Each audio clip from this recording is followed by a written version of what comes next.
those are all the exciting things that we have for you coming up. There may be more that I've forgotten, but there'll be lots of things sent out.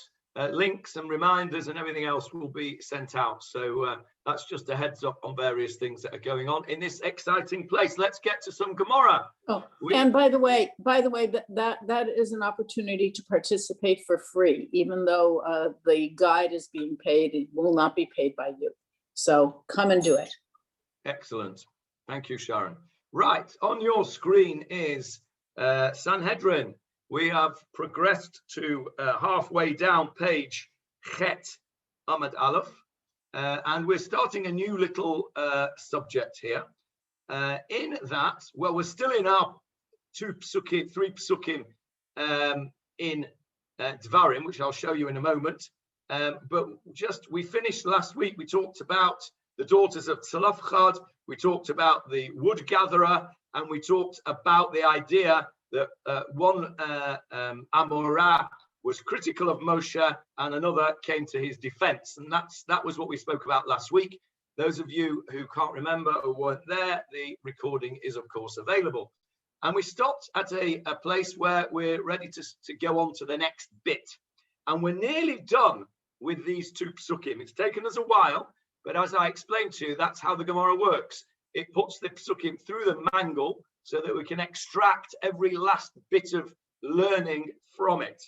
Let's go to the psukim. Let me show you the psukim that we're dealing with. I'm sure you're familiar with them by now, but let me get them up on the screen. And Leon who knows these probably off by heart by now, will read us again verses 16 to 18 from chapter 1 of Devarim. You're muted, Leon. Thank you. I instructed your judges at that time, saying, listen among your brethren and judge righteously between a man and his brother or his litigant. You shall not show favoritism in judgment. Small and great alike shall you hear. You shall not tremble before any man, for the judgment is God's. Any matter that is too difficult for you, you shall bring to me, and I shall hear it. I commanded you at that time all the things that you should do. Okay, those are our three psukim. Now, I'm going to leave them on the screen, and I'm going to invite you, without looking at the Gemarah, those of you who've got the Gemarah in front of you, don't look at the Gemarah. Look at those three psukim and see if you can see something in verses 16 and 18, which might be the subject of some discussion between the rabbis and a bit of mangling. Anything strike you as being a little odd about those psukim?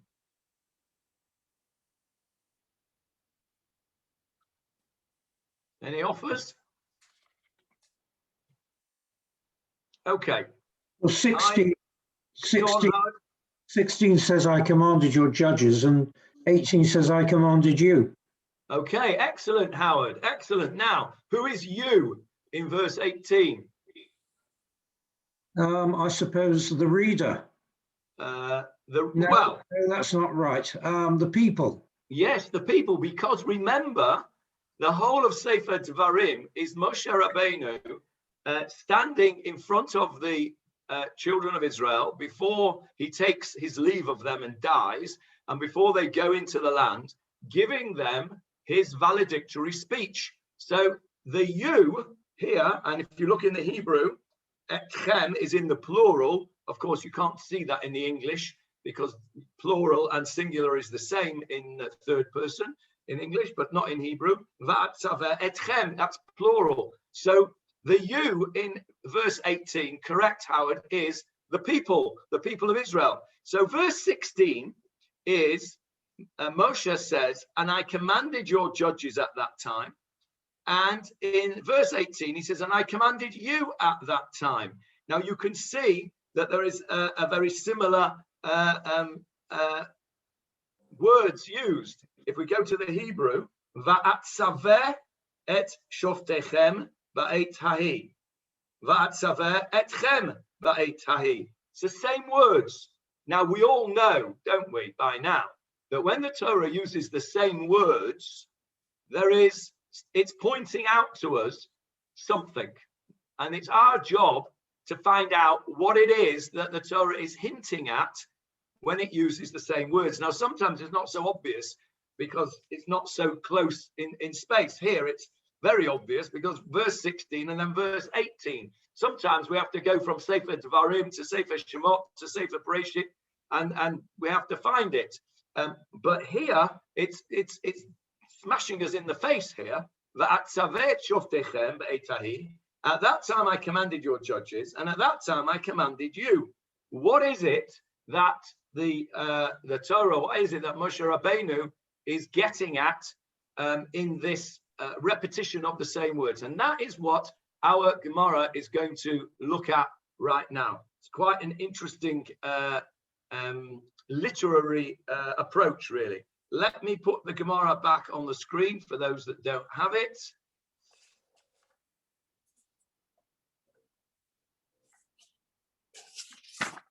Okay, are you able to see the Gemarah? Yeah. Okay, so let's go from the top. Ketiv, it is written. It is written where? It's written in the Psukim that we've just read in Devarim. Va'atzaveh shoftechem ba'itahi, and I commanded your judges at that time. Uchtiv, and it is written 2 Psukim later. Va'atzaveh etchem ba'itahi, and I commanded you at that time. So let's see what's going on here. Amar Rabbi Elazar, Amar Rabbi Simlai. Rabbi Elazar said in the name of Rabbi Simlai. What's going on here? Azhara l'tzibur shetehei imat dayan aleihem. So he says, and he says this back to front. I don't know why he says it back to front. He says that the second verse is a warning, azhara. You may see that word on various signs here in Israel. In modern Hebrew, azhara means beware, be careful. It's a warning, azhara. So this is a warning, latzibur, to the community, shetehei emat dayan aleihen, that there should be the ema is awe, A-W-E, awe, as in days of awe, as in awesome, but not as in the modern use of the word awesome, which means okay, due to inflation of words. Today, if you hear somebody say, oh, that's awesome, what they really mean is it's okay. But awe, real awe, A-W-E, is a type of fear and respect all sort of mixed up together. And that's why the days of awe apply to Rosh Hashanah and Yom Kippur, because it's days when we should feel a certain trembling in front of God and a degree of respect for that. So Ema is the old-fashioned use of the word awe. So there should be the congregation, the community should have a degree of awe, of respect and fear for the judge. Is Rabbi Smale dead, and Rabbi Elazar has to tell us what he said, or is he still available? Well, he's not there at the time. I don't know whether he was dead or he wasn't, but Rabbi Elazar is saying that he heard it from Rabbi Simlai. He's saying he's not taking credit for it himself. He's saying, this is what I heard from Rabbi Simlai. It may be that he heard it directly from him, or it may be that he heard it third party, or he read something that he'd written. But what Rabbi Elazar is saying is, this is not my own view. I'm quoting somebody else's view. He obviously would agree with it, otherwise he wouldn't say it. But that is quite common in Gemarah, Nachum, where you see that somebody says something in somebody else's name. Okay. So the warning is, so, this is the second part of and I commanded you at that time. What did I command you? I commanded that you should have respect and awe for the judges. In other words, you have to give people who are in a position of dayanut, you have to give them kavod, you have to give them respect, you have to be in awe of them. Now, of course, it works both ways, doesn't it? Because as is often said, respect has to be earned. It doesn't come in a lucky bag. You have to earn respect and awe. And so, therefore, the dayanim have to be of a certain quality, and we've spoken about this many months ago. They have to be of a certain quality in order to be a dayan, so that the community should be in awe of them. It's not easy to become a dayan, you know. My son at the moment is learning to be a dayan, and he says it's the hardest thing he's ever done. And he's done a master's in mental health and psychology, and he's done 2 smichas and various other things. And he says this is by far and away the hardest thing that he's ever done. He's only a year and a half into a 4-year sort of course on it. And he says it's really, really tough. So anybody who has the title of Dayan, you should know that that is something which has been earned. It's a title which is not easily come by. So therefore, we should in London, sorry Johnny to interrupt, a guy in London just now has become a Dayan, a young man who's got an honours degree from King's College in London, I think, first class honours degree in law. And he said the 5 years he's done as a Dayan was the hardest thing he's ever done. But it was well worth it. It just became the Fadi Dayan last week. Right. There's corroboration of what I've just said. Thank you. So this pasuk tells us that we need to have respect and awe for the Dayan. Now, what about the Dayanim themselves? Now, because the psukim are so similar, there has to be a sort of parallel meaning to them. That's what Rabbi Lazar, in the name of Rabbi Simlai, is telling us, that these 2 psukim are parallel one to the other. One of them is telling the community that they must respect the judges. And therefore, because these psukim are parallel, the other pasuk must be telling the judges to behave in a certain way towards the community. Otherwise, there isn't symmetry there. The idea is that because the psukim are so similar, there must be a symmetry to their meaning. And this is the approach of Rabbi Elazar in the name of Rabbi Simlai. He says, V'azhara l'dayan, and the first pasuk, in parallel to what we've just said, is a warning to the dayanim, sheyisbol et ha-tzibor. What word can you see here in this word yisbol? A very common word, which I guarantee that you've all used at one time or another. Saval. Saval, yes, go on, a bit more. Add a little bit more onto it, Leon. Yes, go on, Avril, I think I read your lips. Avril? Savlanut. Savlanut. Yes, Savlanut, which means? Patience. Patience. Patience. So lisbol means to suffer, actually. So actually, savlanut means suffering as well as patience, because when you have to have patience with somebody, you have to suffer them, don't you? If you are trying to be patient with somebody, you have to suffer them. What's sovlanut? It's a different word. Sovlanut. Well, it must be No, tolerance. Tolerance. That's right. The same root. It's the same idea. So it's like ofanayim is a bicycle and ofanoyim is a motorbike. So it's the same root. So lisbol means to suffer. So if you wanted to say I suffer from hemorrhoids, we had that word, didn't we? In Tanakh, remember we had a Korean ketiv. The Torah took it out. It was too rude a word. I can't remember what it was now, the word they took out. But anyway, if you wanted to say you suffered from that condition, you would say ani sovel. I suffer. So this is a warning to the Dayanim, sheyisbol et hatzibor. They have to have patience with the community. They have to suffer them. They have to, and he translates it here, he must bear the burden of the community. That's how he translates it. The Art Scroll translates it as tolerate. Okay, tolerate. So it's the same idea. Yes, Morris. You wanted to ask us something, Morris? No, he was just having a wave. Okay. So yeah, if we have a look at the notes over here on the left-hand side of the page, interesting. The Gemarah does not specify how much awe one must have for the judge. So it's a funny question. I mean, how can you quantify awe? It's not, you know, I'll give you a 9 out of 10 awe or a 2 out of 10 awe.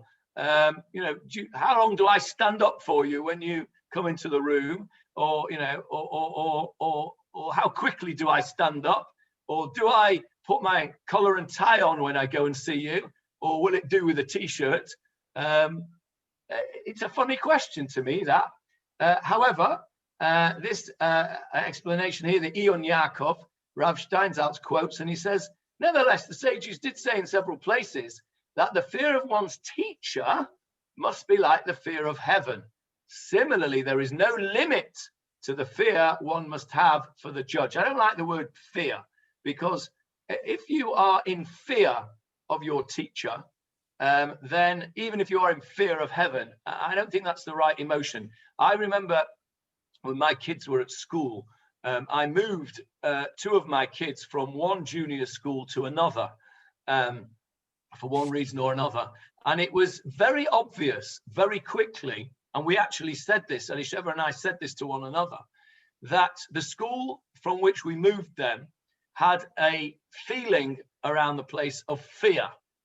And the place that we moved them to had a feeling of love and care. And it was very noticeable that the kids in the first school were scared of their teachers, whereas the kids in the second school actually adored their teachers. And there was a very big difference in the atmosphere. So I'm not fond of this word fear. This word eimah, I don't like the translation fear. I prefer the word awe, which implies respect as well as fear. Just fear on its own, I don't think is necessarily a positive emotion. So I don't think that this is. I don't think that's a fault in the Chachamim. I think it's a fault in the translation of the word eimah. So what the Eon Yaakov is saying is that we must have a very high degree of respect for the judge and the Dayan. And just let me, I mean, we've got a bunch of lawyers here in our group who will be very familiar with judges.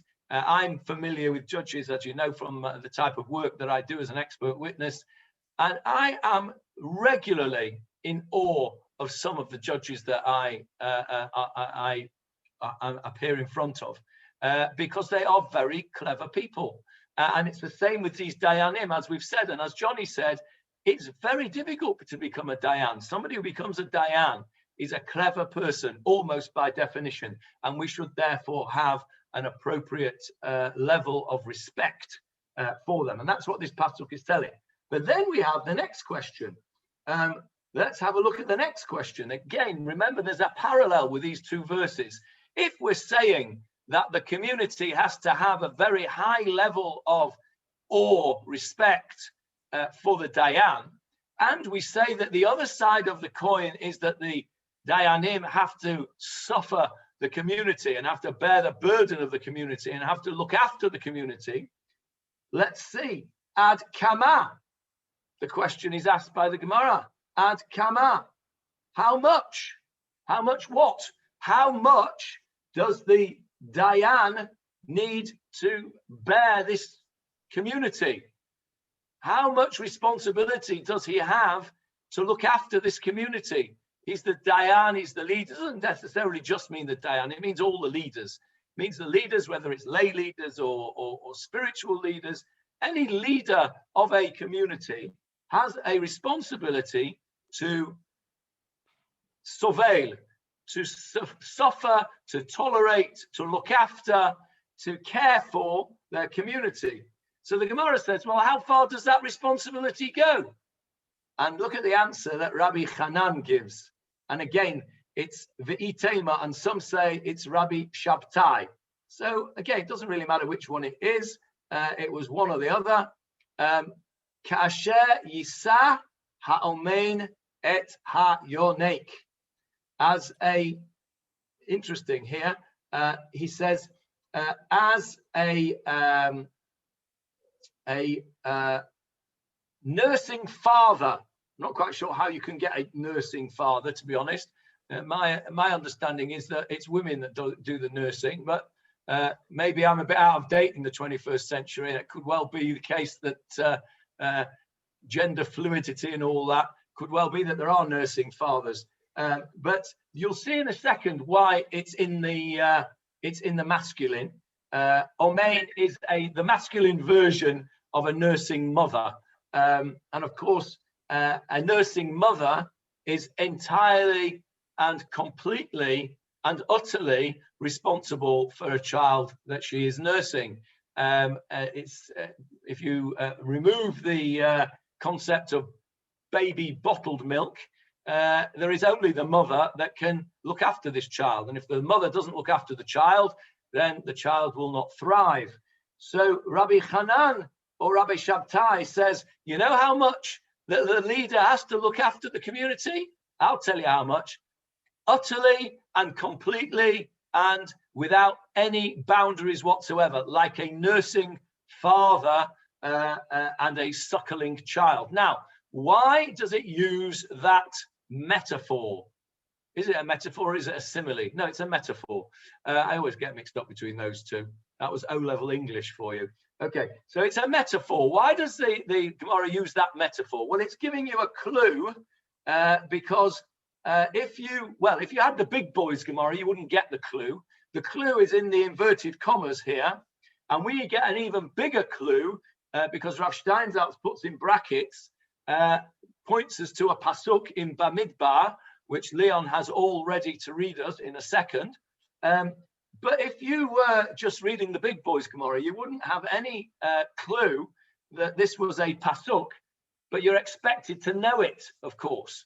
So we babies who can't learn in big boys Gemaras have to have the clues. And here it is. Rabbi Steinsaltz tells us, go and have a look at the verse in Bamidbar chapter 11, verse 12, which I will show you now, and then Leon will read. There we go. Except what we're going to do is we're not going to start reading at verse 12. We are going to read from, let's go from, well, it's quite a long way up, really. Let's go from verse 4, Leon, if you don't mind. Give you a bit of work to do. Right. The rabble that was among them cultivated a craving, and the children of Israel also wept once more and said, who will feed us meat? We remember the fish that we ate in Egypt, free of charge, and the cucumbers, melons, leeks, onions, and garlic. But now our life is parched. There is nothing.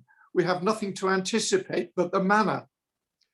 Now the manna was like coriander seed, and its color was like the color of badolach. People would stroll and gather it and grind it in a mill or pound it in a mortar and cook it in a pot and make it into cakes. And it tasted like the taste of dough kneaded with oil. When the dew descended upon the camp at night, the manna would descend upon it. Moses heard the people weeping in their family groups, each one at the entrance of his tent, and the wrath of Hashem flared greatly. And in the eyes of Moses, it was bad. Stop there, Leon, please. Stop there. So this is the background. This is the Bnei Israel complaining for a change. And they're complaining this time that they want meat. And they're sick to death of this manna that they got. There's a, I don't know if any of you have seen the spoof videos that are put out called Hayehudim Baim, the Jews are coming. I'll try and find it for you. It's very, very funny. There's an episode where Moshe and Aaron are doling out the man, and they start to complain about the man and saying we're sick of all this. And it's based on this episode. The people were sick of man. They had the same thing every day, which is, by the way, this is where the famous midrash comes from, which tells you that what did the man taste of? Everybody knows this midrash. What did the man taste of, Marcel? Yes, unmute and say that now. Whatever you desired. That's right. There's a midrash that says that what did the man taste of? It tasted of whatever you wanted it to taste of. So if on a Monday evening you fancied steak and chips, all you had to do was eat the man, shut your eyes, and it tasted like steak and chips. And if the next day you fancied pizza, that's what it tasted like. Now, that is a midrash, which quite clearly is not to be taken literally. How do we know it's not to be taken literally? Well, first of all, it's a midrash. And second of all, the Torah itself tells you what it tasted like. It tasted like, where is it? Verse 8, V'haya ta'amo k'ta'am l'shada shamen. It tasted like oil cake. It didn't taste like steak and chips, and it didn't taste like pizza or Haagen-Dazs ice cream or whatever else it was that you fancied it to taste like. So why did the midrash come along and tell us stuff that is just not true? Well, of course, midrash is not meant to be taken literally. It's there to teach us a lesson. And what it's there to do is to emphasize the lack of gratitude of the Bnei Israel in the wilderness, because they were taken into the desert and they were fed with this stuff. They didn't have to plant, they didn't have to cultivate, they didn't have to reap, they didn't have to water, they didn't have to do anything. All they had to do was get up, have a wander around and pick it up like gold on the streets.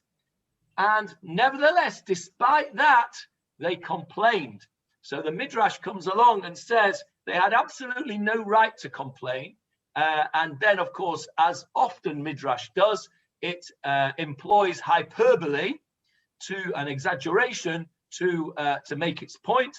And it says that, you know what, the man tasted of whatever you wanted it to taste of. And what it really means is that if you were a believing Jew, and if you were somebody who had faith in God, and you were thankful to God for what you had, it was as if you had been given steak and chips or pizza or Haagen-Dazs ice cream, because you were satisfied with what you've got. So the midrash there is not to be taken literally. And I'm afraid that's one of the classical examples of kindergarten Judaism, which gets entrenched. And I guarantee you, if you go into Ponovich Yeshiva and you ask the yeshiva bochurim there who know the whole of Shas and have learnt it back to front and inside out, what the man tasted of, they will tell you it tasted of whatever you wanted it to taste of, because the concept is entrenched, and it's very difficult to get out. But that's not what the midrash meant. What the midrash meant was to show us how a person is meant to behave and to have gratitude for God, for whatever it is that we've been given. Couldn't use it on Pesach, Johnny, could you? Sorry, Johnny? You couldn't use it on Pesach from what you said the other day, because you could grind it in a mill. You're right. You're right. Except you could use it if you baked it within 18 minutes. Yeah. But and the station master hadn't heard of oil cake, only Passover cake. Never heard of it. Never Grandma's story. Yeah. You're right, though. You're right. If you were on Pesach, they would have to bake this within 18 minutes. You're right. Good point. Okay, so this is the background. How have we got to this? Because in classical Gemarah style, we've gone off a tangent, but it was an interesting tangent to go off on. Now let's come back to what we're talking about. So they're moaning. The Jewish people are moaning. and God becomes angry. And then verse 11 and verse 12. This is what Moshe says to God. Off you go, Leon. Why have you done evil to your servant? Why have I not found favor in your eyes, that you place the burden of this entire people upon me? Did I conceive this entire people, or did I give birth to it? That you say to me, carry them in your bosom, as a nurse carries a suckling, to the land that you swore to its forefathers. Thank you, Leon. Look at the verses over here.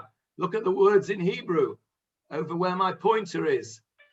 Ka'asher yisa ha'omen et hayonek. Like the nurse, they translate it here as nurse, which could, of course, is a unisex word. That's rather clever of them, not to put a nurse male or female, but actually it's in the masculine, as we pointed out in the Gemarah. Kasher yisa ha'omen et hayonek. Exactly the words in our Gemarah. In other words, our Gemarah is quoting this pasuk. So the question in our Gemarah, let's go back to the Gemarah for a moment. The question in our Gemarah is, how much does a judge or a leader of any description in the people, how much do they have to look after their flock? How far do they have to go? And the answer is kasher yisa ha'omen et hayonek. Those words which Moshe used, they have to look after their community to the same degree that Moshe looked after the people. In other words, a very, very high level. They have a big responsibility. So just as we, the people, must recognize that our leaders are to be respected and to be held in awe and to be recognized as people who have earned that title and that right, so the leaders themselves have a responsibility to go very far in looking after the community itself. As far, says the Gemarah, as a nurse carries a suckling child. The words used by Moshe Rabbeinu at Kivrat Ta'ava, which is the place of the burying of desires. That's what this place got called after this episode with the meat. Of course, you'll remember what happens next. They get a load of quail and they're so sick of it, it comes out of their nostrils. And God says, I'll give you meat. I'll give you so much meat, you'll be sick of it. And that's what happens. Yes, Sharon. Just the thought. When we started off with this paragraph, we talk about I commanded your judges, and then we had the comparison line, and I commanded you. And similarly with Moses, he is both of the people, but apart from the people. And I'm sensitive to this because of the four sons, or the four kinds of children. And one is the one who separates himself from the community in his question. In Moses' statement, he says, God, these are your people, they're not mine. What do I have to do with them? And at the same time, he is of the people. And I think that is something that a judge has to do very carefully. You're both of your community, and you're held in awe of your community, and you have to be a judge who is respectful of the community as much as the community is respectful of him. It's this fine line between being separate and being part of. That's interesting, isn't it? I think that fits in with our psukim, really, and perhaps we can see that from this parallel. I mean, we've seen, haven't we? V'atzaveh et shoftechem, v'atzaveh etchem, and both of them say ba'et hahi. It's very, very similar. The parallel is very, very clear, and therefore the responsibility on both sides becomes very clear. I should imagine it's very hard to be a judge. I wouldn't like to be a judge. I wouldn't like to be a leader of a community either, because I think that you are inevitably going to, in both positions, you're going to upset somebody, especially as a Dayan. You've got to judge between one set of circumstances and another. I should imagine you've got to be very strong to take that, really. And this is a warning to the judges to take their job very seriously, and they've got to look after their community like a nurse carries a suckling child. Yes, Howard. Well, I've got news for you, Johnny. You are a leader of the community. You're No, I'm a not. pretty marvellous one at that. Well, No, you are thank de you. facto, even if not de jure. Can you just flash up the 2 paragraphs that Sharon was just referring to, because I have another take on it, although I can't remember it. The second shorter one. The verses. I commanded you in all these things. Yeah, hang on. I'll just put them up. Where are we? There we go. It's verse 16 to 18. Yes, 18. And 16 to 18. There we go. Yes, 18 is what lawyers call a sweeper. It's to pick up everything that wasn't mentioned previously. It's a sweeping up provision. Okay. It's just in case I missed anything. I commanded you at the time all the things you should do. Is a typical sweeper of a legal draftsman. Okay, that's interesting.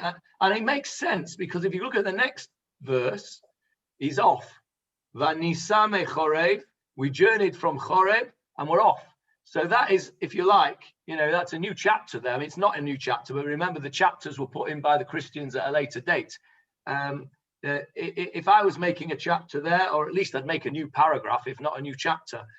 So that makes sense what you're saying there. That's the sort of, that's the summary verse. But nevertheless, because Shivim Panim La Torah, there are 70 facets to the Torah, 70 levels, because of the similarity of the words, we can still have both meanings. We can have the sweep up statement as a sort of simple pshat, if you like, the obvious meaning as you're reading it going along. And then the Gemarah puts it through the mangle, and we get to a different level that we had before. So that's certainly not mutually exclusive. It certainly adds to the different layers of the meaning of the Torah. Yes, Leon? You mentioned about being a leader. There's an old saying which says, the nail that stands above the others invites the hammer. Yes, I can relate to that. Okay, where are we? Okay, let's go back into the Gemarah. Share the screen, Gemarah, there we go. Right, so that's how much a leader must look after his flock, like Moshe Rabbeinu looked after his flock, and like a nurse carries a suckling child.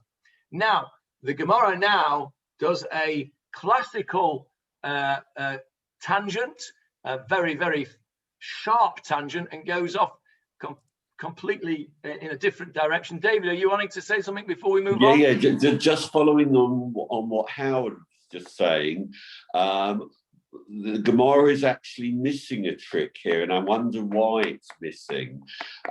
Because the Pasuk 18 continues, Et kol hadvarim asher ta'asud. And I've seen here the Sifrei, which is the earliest commentary on Sefer Devarim, interprets this as the 10 differences between Dinei Mamanot and Dinei Nefashot, which are going to be enumerated in the first Mishnah of the fourth Perek of Sanhedrin, which we'll get to please God, in a few years' time. And I'm surprised when the Gemarah is darshaning these psukim here, that it's copied the Sifrei in a number of its interpretations, and for some reason it's not mentioning the Sifrei's interpretation where it would clearly fit in to the subject matter here. Okay, so the Sifrei was about, if I'm not mistaken, the Sifrei was round about the time of the Gaonim. So we're talking what? No. The Sifrei is the time of the Mishnah. Oh, really? Okay. Yeah. So in that case, what I was going to say doesn't make sense. So if the Sifrei was at the time of the Mishnah, then your question is a valid question. Why did they not bring that? Because remember, we're putting these psukim through the mangle to get as much as we possibly can out of them. And that's interesting that they don't do that. They don't bring that. Okay, I don't know. Interesting. Maybe you can send us a summary of the Sifri and I can send it out on the group? Or maybe when we get to the fourth chapter, we'll find it there. Yeah, but I think we'll probably, well, never mind. I might have forgotten by then. So you can send us the Sifri. Right, let's have a look where we're going to go off. Let's just finish this little tangent that the Gemarah is going to go off on now. So this tangent is introduced by Rav Steinsaltz in a very nice way. He says, similarly, a distinction is drawn between two verses where Moses commanded Joshua concerning his impending leadership.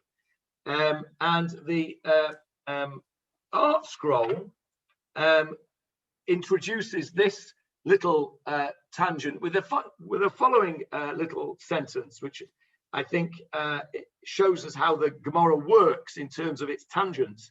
Pursuant to the previous point about leadership, the Gemarah points out an apparent contradiction between two verses regarding this subject. So in other words, since we're on the topic of leadership, which we were talking about Dayanim, we were talking about Moshe Rabbeinu's leadership. So the Gemarah says, oh, whilst we're on the topic of leadership, I've got an interesting thing to tell you about leadership. And then we go into this little piece here. So we're going to look at some other psukim now. Ktiv, it is written, ki ata tavo. Okay, you've got to know a bit of grammar here. So this means, well, it's translated here, for you shall go with these people into the land. Doesn't actually mean that. That's a poor translation in my mind. Let's go to the pasuk. It's in chapter 31 of Devarim. Let me find it for you. Chapter 31 of Devarim. I've got it ready. There it is.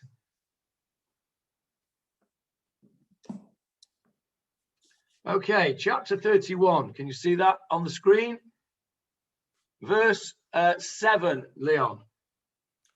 Moses summoned Joshua and said to him before the eyes of all Israel, be strong and courageous, for you shall come with this people to the land that Hashem swore to give them, and you shall cause them to inherit it.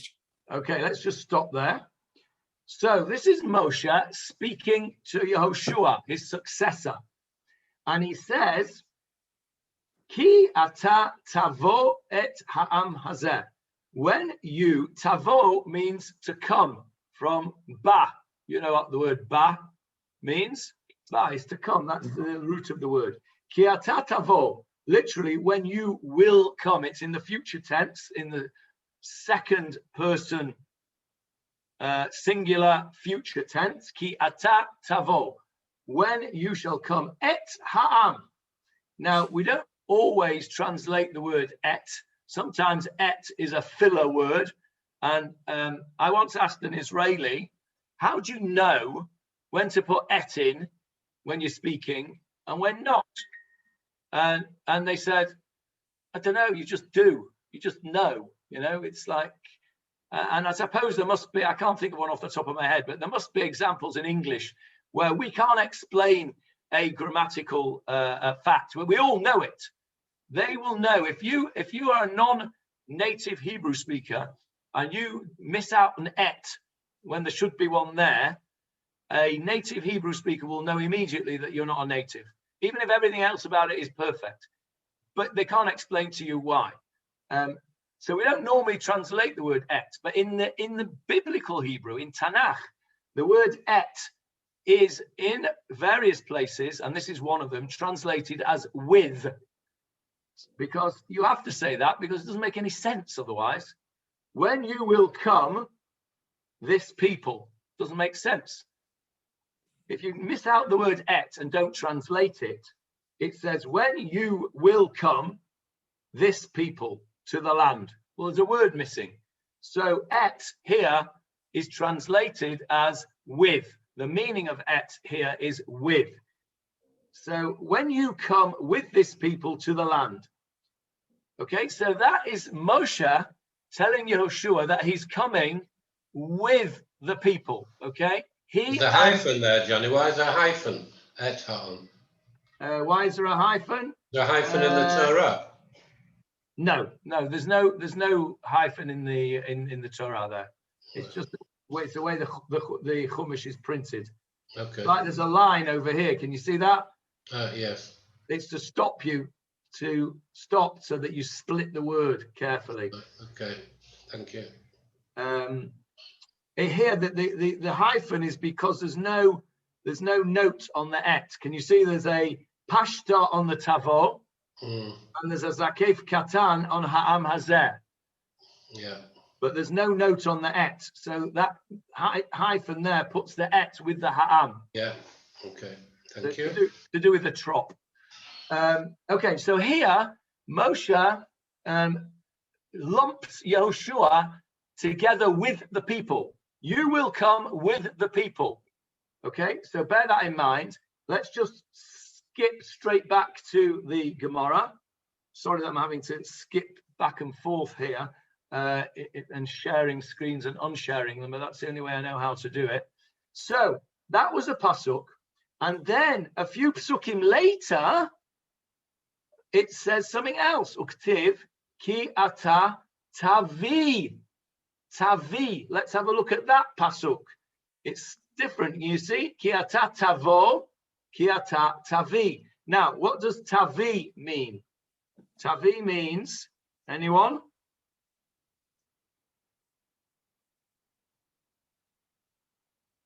What does tavi mean? Bring. Yes, to bring. To bring. It's a causative form of the word to come. So if I cause something to come somewhere, what do? I bring it. If I cause my wife to come to shul, I bring her to shul. That's probably not a good example because she could bring herself. But if I cause my siddur to come to shul, what do? I bring it. So here is verse 23. Read verse 23 for us, Leon. He commanded Joshua, son of Nun, and said, "Be strong and courageous, for you shall bring the children of Israel to the land that I have sworn to them, and I shall be with you." Okay, now that is a very interesting pasuk. The first pasuk, Moshe was speaking to Joshua and said, "You will come with the people to the land." And this verse says, "You will bring the children of Israel to the land," meaning you will be the one that causes them. In other words, you will be the leader. So we have here two different words, the same root, almost the same word, just a different construction of the word with two completely different meanings. The first one means that Joshua is going to be part of the people, and the second one means that Joshua is going to lead the people. Now, the clue here is in right at the end of this verse 23. And what's that? Va'anochi eyeh imach, and I will be with you. Will Moshe be with him? No, Moshe's about to die. So who's speaking here? Moshe says, "I'll be with you in spirit." Okay. Where are you? Who is usually Anochi? Which verse? 23, 24, 22? It's God. God. Verse 23, the last few words. Anochi eyeh imach. God. Yes, it's God talking here. He commanded Joshua, the son of Nun, saying, okay, Vayetzav et Joshua. Doesn't say who commanded, it just says he. And look in our translation. Capital H. Capital H. Did you notice that? No, you missed that. So did I. And he commanded Joshua, the son of Nun. He being HaKadosh Baruch Hu. We know it's HaKadosh Baruch Hu because he says, you bring the children of Israel and I will be with you. Well, it can't be Moshe. Moshe is not going to be with him. And Moshe is not arrogant enough to say, I'll be with you in spirit, because he was a humble man. This is God speaking. This is God speaking. And that is the difference between those two psukim. The first one was, where are we? It's in the same chapter. What verse was it? 7, I think, was it? Yes, here we go.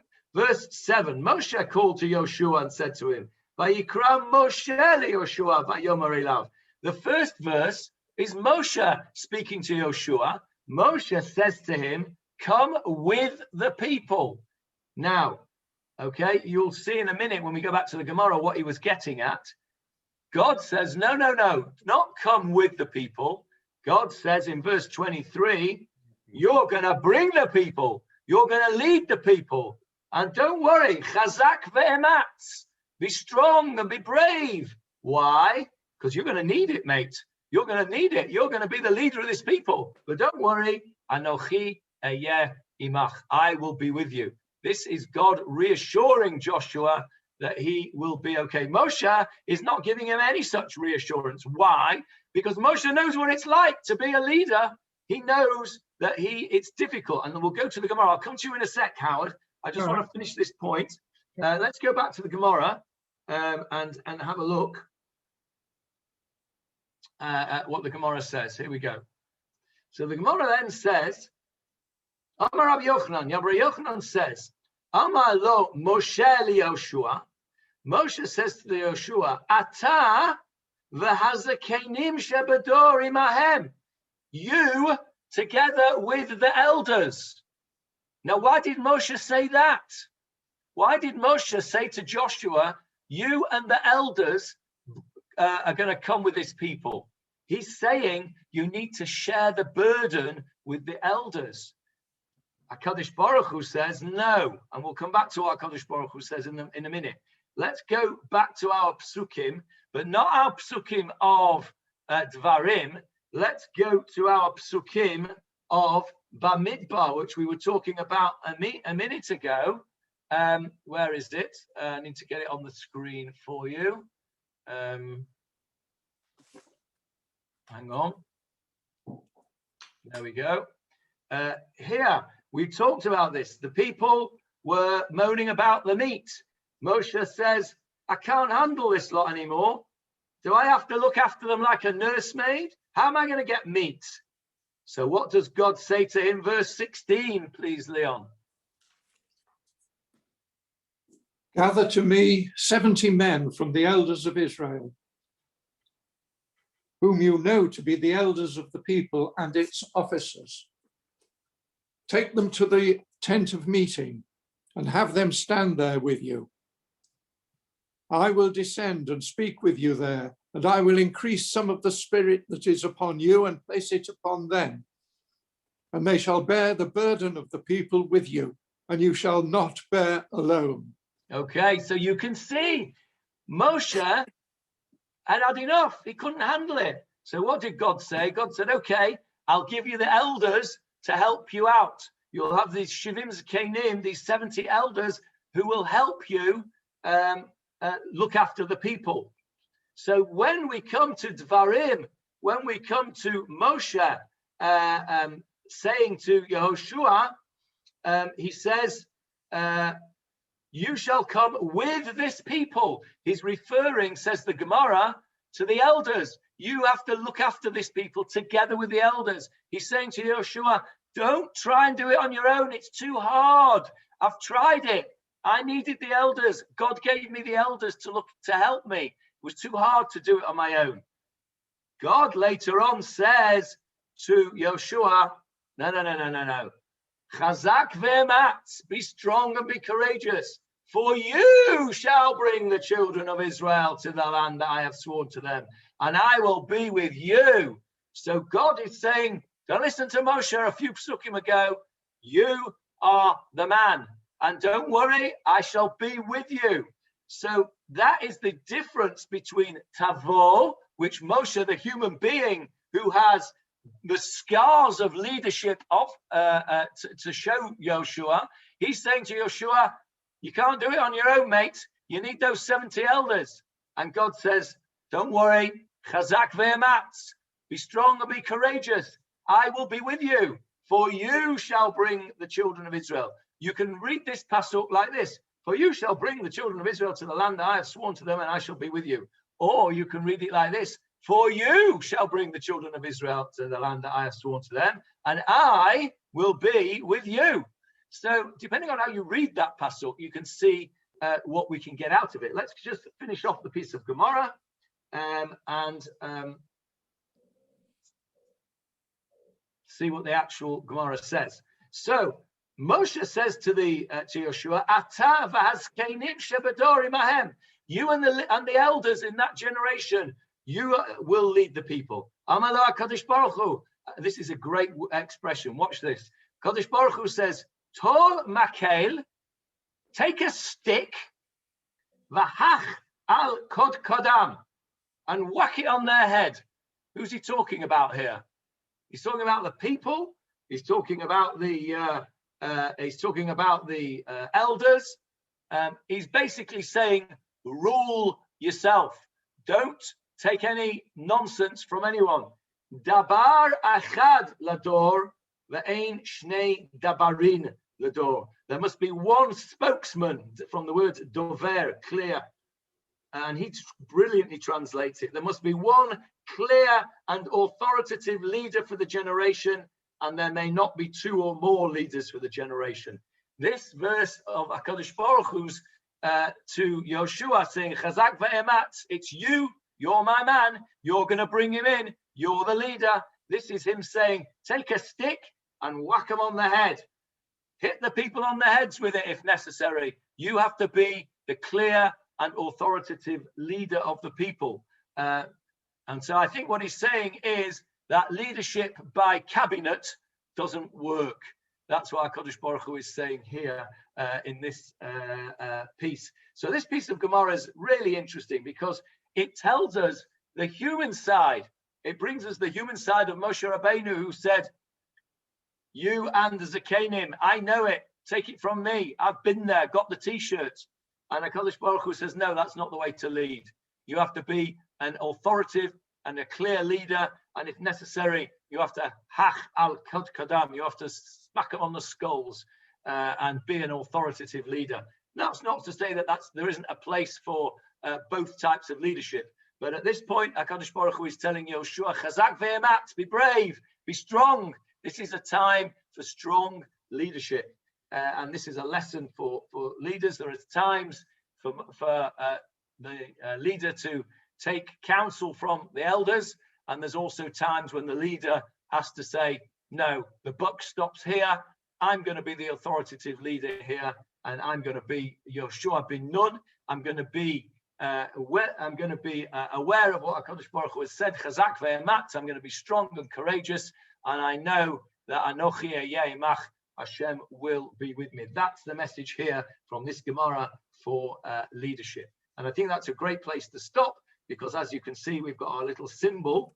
And Julia will be very pleased to know that we're going back to, well, only very, very briefly at least, to a little bit about Judges next week. Yes, Howard, you've been waiting patiently. Well, I've always known there's nothing about democracy in the Tanakh. I hadn't realized that it supported dictatorship.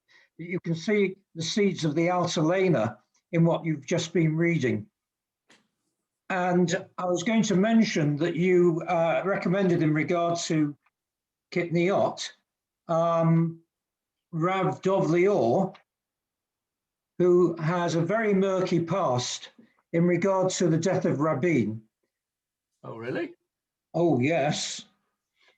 Just thought I'd mention it. Okay. And, well, do enlighten us. Mistaken, I think I'm just not sure, but I think Rabin might have been in the party that fired on the military party that fired on the Altalena.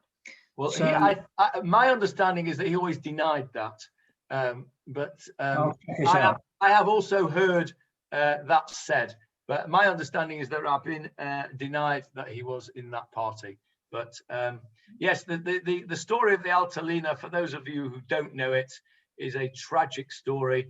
It's not for now, but it's perhaps something that we ought to discuss at some point in some forum, because it is a tragic story from which some people come out very, very well and others not. And we'll leave it at that for the moment. Any questions on the any questions on the Gemarah or anything else for that matter before we call it a day? Oh, and I think the highest form of or is orgy. Thank you. Okay. Thank you for that. I don't think we can follow that, can we really? On that note, we will say goodbye. Any questions for Sunday? Don't forget, please WhatsApp or email me any questions, and we'll do a Q&A on Sunday after I've spoken a little bit about the Seder. Okay. Okay. Thank you, Johnny. Thanks, Johnny. Thank you. Thank you. Thank you, Johnny. Thank you. Thank you. Thank you. Thank you, Johnny.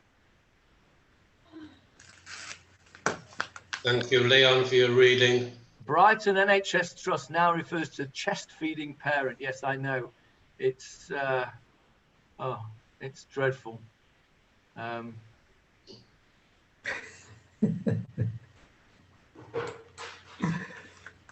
Okay. Yeah. Right. Good evening. I mean, good afternoon, good morning, wherever you are in the world. I think we're all basically all in Israel now, aren't we?